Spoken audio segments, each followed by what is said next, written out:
May I come in, sir? Please come. So, good morning, sir. Good morning, sir. Good morning, Nitish. Yes, Please sir. sit down. Thank you, sir. We'll call you Nitish. Yes, sir. Okay. So, Nitish, tell us briefly about your academic qualifications, your work experience, if any, and your main hobbies. Sir, I have done my engineering and mechanical from Padma Shri Dr. 𝐕𝚗𝚗 College of Engineering, Ahmednagar, that is in Pune University, sir. And I graduated in 2012. And after that, I started preparing for civil services, and I was full-fledged in preparation mode till 2016, sir. And between 2016 and 2019, I was also working with the public trust as a freelance teacher. And post 2019, sir, that pandemic happened, so I had to go back to my place. And since then, sir, I am again in full-fledged preparation only, sir. So, Nitish, as I see from your DAV, you are a winner of a national level technology paper presentation. Yes, sir. So, what was the subject of this presentation where you won this? So it was morphing wing, sir. Morphing wing. Sir, it's a technology that is used in plane, wherein as per the pressure condition or air density, they change the shape of plane. We come across this flapping of plane. So that is what the morphing wing technology is, sir. So the paper was related to that. So tell me this 737 MAX. Yes, sir. The SpiceJet pilots, you know, about 90-100 pilots have been asked not to fly those planes. So you think something is wrong with this technology, or there's some other reason? So with respect to the SpiceJet pilot case, the reason is the training that they were going through and the simulation model that they were exposed to. I think there were some faults in that simulation model, sir. But because of that reason, they have been asked to stay on hold. But in your opinion, I mean, you have done this, very good research also. So how safe you think 737 MAX, because India hasn't tried after those two major accidents which happened outside India? So Boeing 737 internationally has some bad reputation, sir.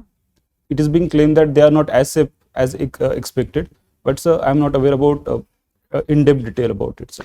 So Nitish, you are such a good, in technology, and you have done so much of work in your own area. So why from technocrat to a bureaucrat? So my decision to prepare for civil services and opt a career in civil services was the culmination of various experiences and the knowledge I came across after my engineering, sir. The first and foremost encounter with administration I was exposed to during my village days, sir, when I was around 10 to 11 years old. So that time a mishap had happened in my village. There was a dam construction going on, and in which 4 laborers from my village died. So it was a tense situation, sir, and that was dodged by a civil servant. So that kind of inspired me. And when I when I went to do my engineering, sir, so therein I came across various works done by civil servants, and then also read about them. And then only I decided this career provides me an opportunity to derive satisfaction while working for people. Also, the diversity of job that is provided, it kind of satiates my intellectual personality, sir. And I thought my contribution can be much more effective in the civil services than in the engineering, sir. Nitish, Prime Minister of India has made a statement day before that India can feed the world. Yes, if the WTO allows. Yes. Now, what is the status of our food grain availability? You think that we are capable of sending and feeding the whole world? And what is the message that the Honorable Prime Minister is sending across the world? So with respect to capability and production of food grains, sir, our food grain is much more than what we need domestically, along with the buffer stock, sir. So that amount of food grain, if allowed, we can definitely supply to rest of the world. Reason being, sir, there is a disruption going on because of Ukraine-Russia issue, and under this kind of circumstances, sir, India can definitely bank on this opportunity. And the kind of message that India wants to give is, now that we are capable enough, So if we are allowed, then we can definitely feed as much as possible to the entire world, sir. So tell me, is it more of humanitarian or more of our economic interest? So considering it is the food grain, so I think it is both, sir. Because of course supplying food to the needy is humanitarian purpose, and also it is also serving the interest of our farmers. Because of the export, they can also gain some benefits, sir. Nitish, I'm very impressed by your answer. Stand from you the advantages and the disadvantages. Advantages and the disadvantages of using and patronizing genetically modified seeds. Have you heard of genetically modified seeds? Yes, sir. Go ahead. So now that the population is increasing, and we don't have any other option than to increase the productivity and production of food grains or crop production. Genetically modified seeds offers opportunity wherein first we can improve the production. Also, we can reduce the dependency on chemical fertilizer. Third, increasing the productivity and reducing the time period that is required for plants to grow. We can also address to some extent climate change that is there. Also, now that we are diversifying the use of plants or for example seeds, so that can also help us in our biofuel policy, sir. So these are some of the advantages, but with respect to disadvantages, sir, there are issues concerning to what extent we can play with the law of the nature. That is first. There is a possibility that we are not yet aware about the long-term repercussions of using genetically modified crops. So that is one of the concern, and because of that reason only, we haven't allowed genetically modified crops to be used for food production. Right now, we are restricting it to BT cotton only, sir. But some of the neighboring countries are experimenting and they are experiencing higher growth. Any other disadvantage that you can think of using genetically modified seeds apart from this? Yes, sir. It might lead to monocropping, sir. Because Right. the diversity that we have, it might get replaced with monocropping, and that is not going to help us in the longer runs. You also mentioned in your opening remarks something about biofuels. Yes. Can you explain the major plant that has been used for studies on biofuels and with what success? So major plant with respect to biofuel. Manufacturing biofuels, Yes, sir. producing biofuels. I'll give you a hint, Jatropha. Yes, sir. Any idea? So jatropha seeds oil are being used.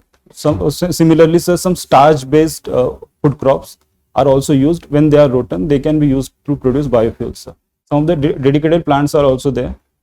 So I'm not able to recall the names of. Never mind.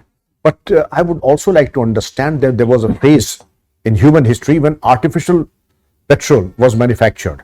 Yes, sir. Which are the processes of manufacturing artificial petrol, and which country adapted this technology? Sir, I'm not certain about which country it has adopted, but back in my school days, sir, I had done some experiment. Synthetic petrol, Yes, sir. From plastic waste, sir. I had tried to create petrol from plastic waste, sir. So if it's on that line, so I'm not certain about that. That is a very different, that is a school project, but that is an established process. But we'll come to the next topic. You very rightly mentioned that your knowledge as an engineer can be put to very good use as a public servant.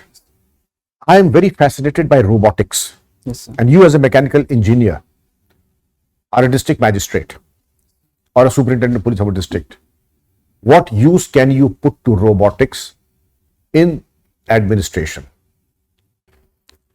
So considering the fact that administration deals with variety of issues, for example, if there is a mishap, so in that case, rather than compromising the lives of people, we can use robotics, sir. Also, if some poisonous gases are there, we can use robotics in order to deal with that issue. That is first. With respect to disaster management also, sir, robotics can be used. And whenever there is a repetitive technology, sir, now that India is a labor intense country, so replacing a human being to do work by the robots won't be wise, but as far as some repetitive work or monotonous work is concerned, so in that aspect, so we can definitely use robotics or automation. Okay, now my last question again about robotics. Yes, sir. You must have heard of the recent ropeway accident and the tragedy that happened. Yes.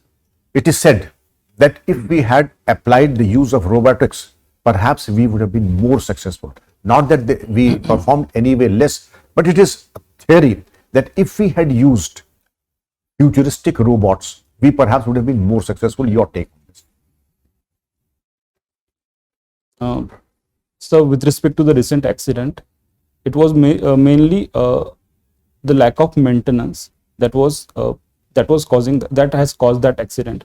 So in order to avoid this kind of mishap, if we would have used robotics, there was a possibility that the fault in the system could have been recognized much earlier, and then it would have sent the message, and then we would have rectified it, sir.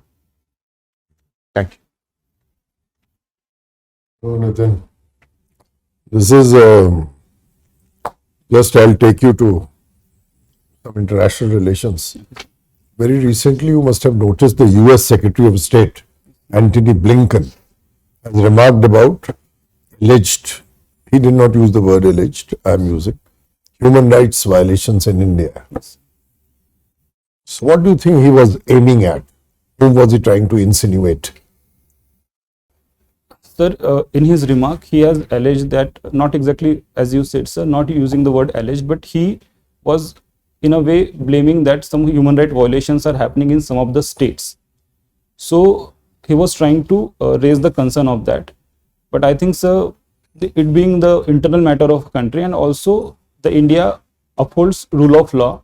So I think that was overstepping his bound, but this has been the consistent stance taken by US in the past also, sir. They try to maintain a grandstand or take upper pedestal while talking about this, but these kind of issues are nothing but the law and order issue, and I think India is much more capable of resolving this issue within the domestic law, sir. But what do you think, Nitin? Why was it necessary for him at a high-profile meet? The Defense Minister of India is visiting, the External Affairs Minister is there to come out with this. Wasn't it avoidable? And more so because US is trying to reach to India to wean it away from Russia and Chinese influence. Was it necessary? So, as far as possible, so that could have been avoided. But again, sir, the interest of India and interest of USA are at times not compatible to each other, because of course each and every country has the sovereign right to uphold their interests, and that was kind of an irritant that US was facing. Now that USA is trying to wean us on their side with respect to Russia, and India has taken this independent, impartial stand. So I think that would have been irritant, and that would have led to this kind of remarks. Are you aware of any response by India on such charges by Blinken? Have you gone through? So what I can recall is that India has said this is the internal matter, and India is a law-abiding country wherein rule of law takes place. We have independent judicial system. So I think that would be that won't be fair to allege that this is happening in India by some other countries. Okay. Have you been following developments in next door Pakistan? Yes.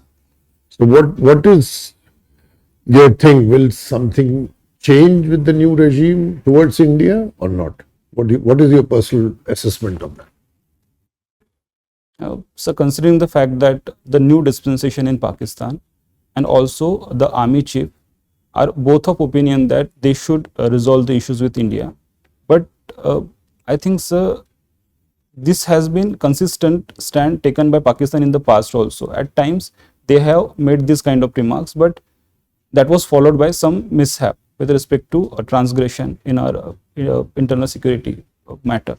So I think India is going to maintain cautious optimism, sir, and if something concrete is done on their part, then only India will reciprocate. So that is my. What do you mean by concrete? Can you please elaborate very briefly? Yes, sir. So the major concern that India has is with respect to transborder terrorism, that is first. Second, with respect to their consistent internationalization of Kashmir issue, that is second, sir.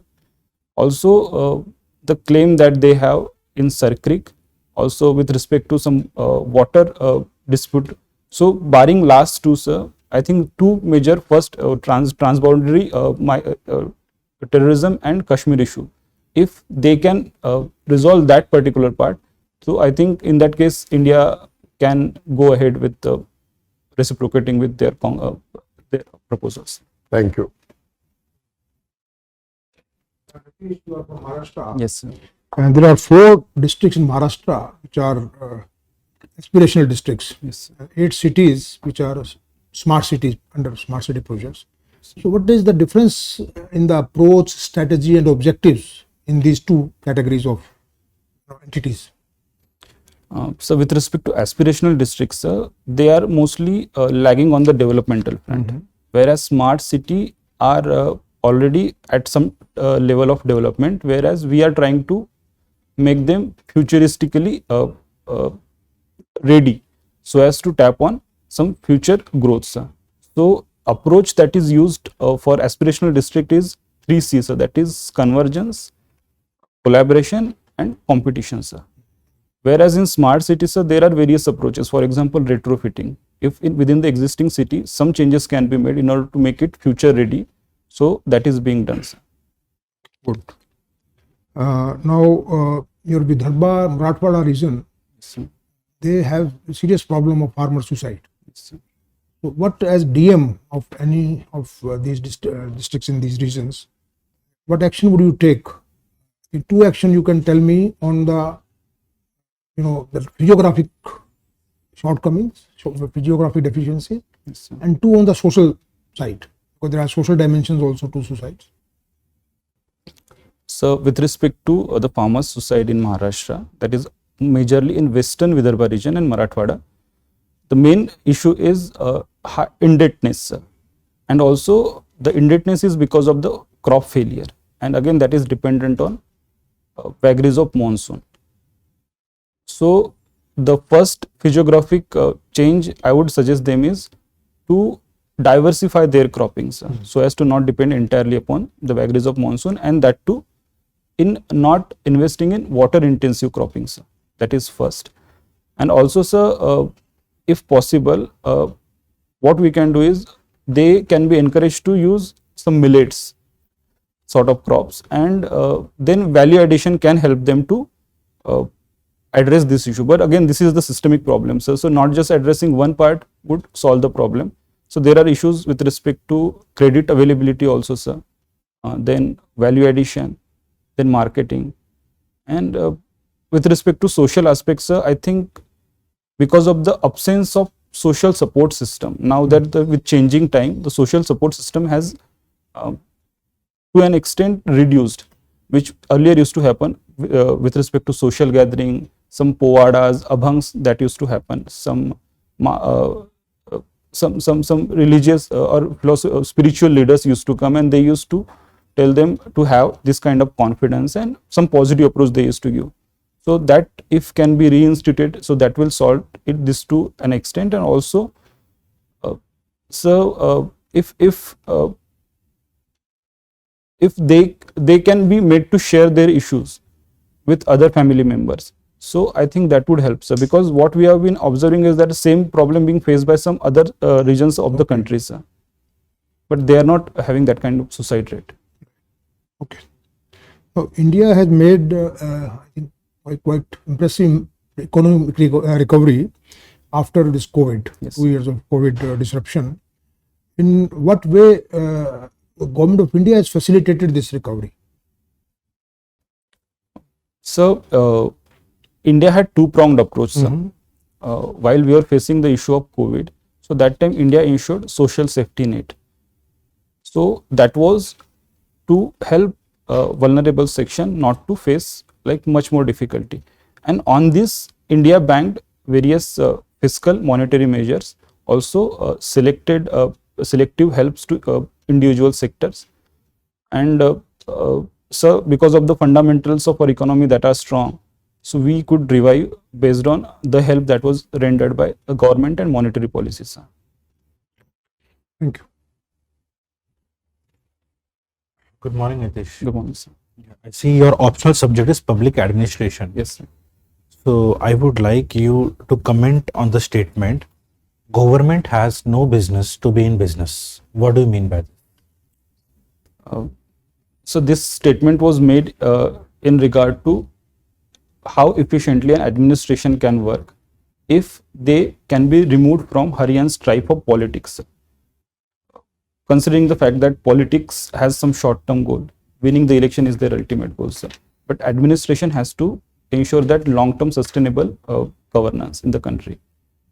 In that case, government, that is administration, can steer away from politics, and then they should aim for efficiency, sir.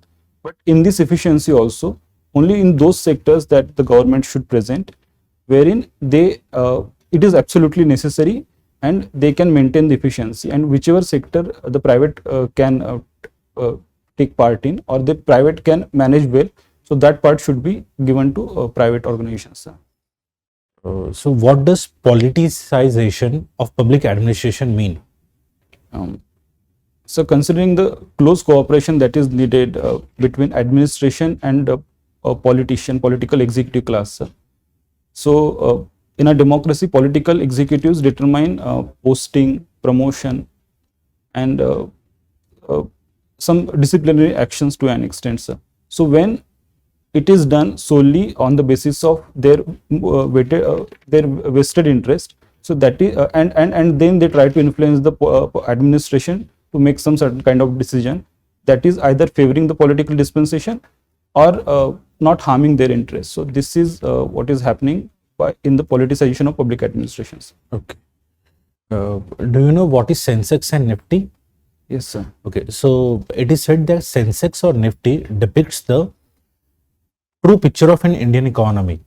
So how far do you agree with this statement? So the Sensex and Nifty reflects the expectation of investors, and by the virtue of that expectation, if investors feel that Indian economy is going to improve, or Indian economy is going to do well in the future, so that gets reflected in the rise of Sensex and Nifty. So that in a way reflects the picture of economy, but that is not the entire picture that one can assume solely based on the Sensex and Nifty performances. So what are the other parameters or indicators which depicts the picture of an economy? So other parameters can be the kind of investment that is being done, savings in the economy, the distribution level, the level of unemployment in the economy, and inflation, GDP growth rate. So these are some of the parameters that come. Okay. I would like to know your opinion on legalization of cryptocurrency. Should it be legalized?